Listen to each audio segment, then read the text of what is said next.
Dee Dee Feldman, thank you for staying late so that we could talk about one more topic here.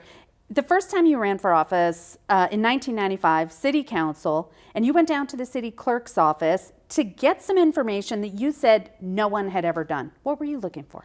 Well, at that point, the campaigns were basically you send out one mailing to everybody in your district and hope for the best. And that's the way it went for City Council. I thought it would be good to go and find out who actually voted. And you could find out that information from the city clerk because they keep the signature rosters from every polling place. So I took my old clunky Macintosh into the office and copied down the names and the addresses of everyone who voted by precinct in the district I was running in, District 2.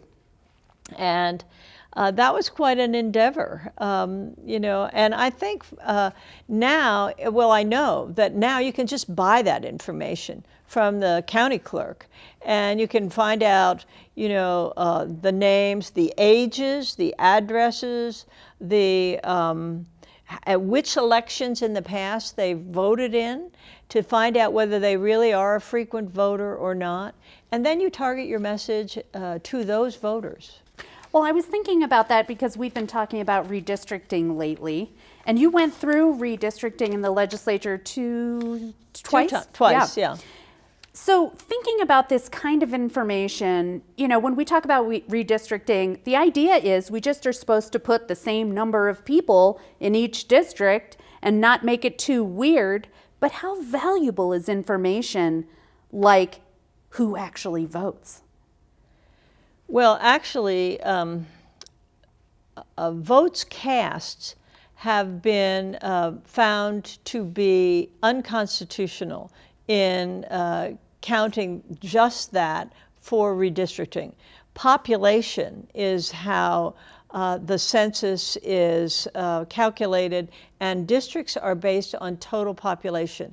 They are not based on the number of registered voters, or the number, or even beyond that, the number of registered voters that cast ballots. And that is, that's kind of important because in some districts where there's high voter participation, a person's vote actually counts less than in a district where there's very little voter participation, and those few people that do turn out to vote have a lot more power. So it's a tricky business, redistricting. Now, the new redistricting commission is not allowed to look at voter registration because it's a partisan measure. They are basing their districts on population. But the hook is, of course, that the commission is just advisory and that the legislature will be able to do whatever it wants beyond that. You've been in the smoky room, probably actually smoky back then. Yes. What do you think they're going to do? Well, they certainly have that information. They have information for how every precinct in their district voted. What the voter turnout was, what the registration was, and also what the voter turnout was. That's how targeting is done in political races. So you could have a district that looks very sort of evenly split, that looks very sort of up and up, but actually has been chosen because the minority of people in it are the ones who go out and vote, and they're of your party. That's possible. Sure, that's possible. And of course, legislators have a lot of knowledge. Like I got a lot of knowledge going door to door. I knew what the neighborhoods were, which ones were cohesive, which ones belonged to the same neighborhood organization, the rivalries between neighborhoods. And that is actually important. It's almost like folklore that actually should go into a redistricting process. And that information is sometimes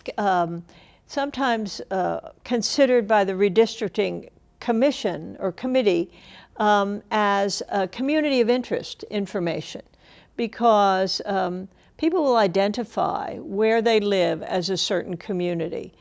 And that's important information, and is really considered by both the legislature and the Citizens Committee.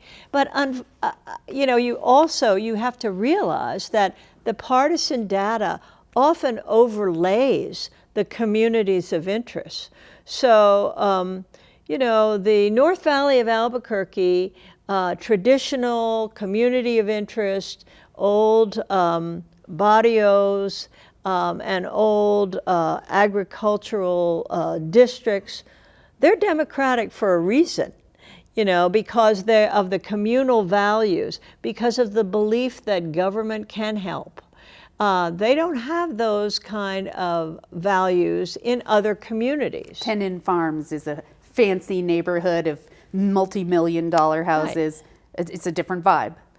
It's a different vibe, although that's also part of the North Valley, and that just shows how the North Valley is changing.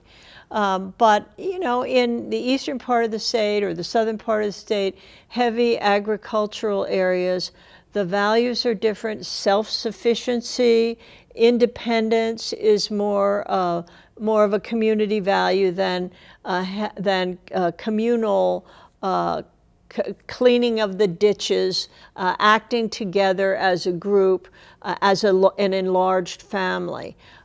So I think there are reasons that the partisan map looks like it does, other than power reasons. They are also based on culture and values. I'm going to keep your words in my mind as we watch what the redistricting committee does. Thank you for sharing that with us. Thanks, Gwyneth.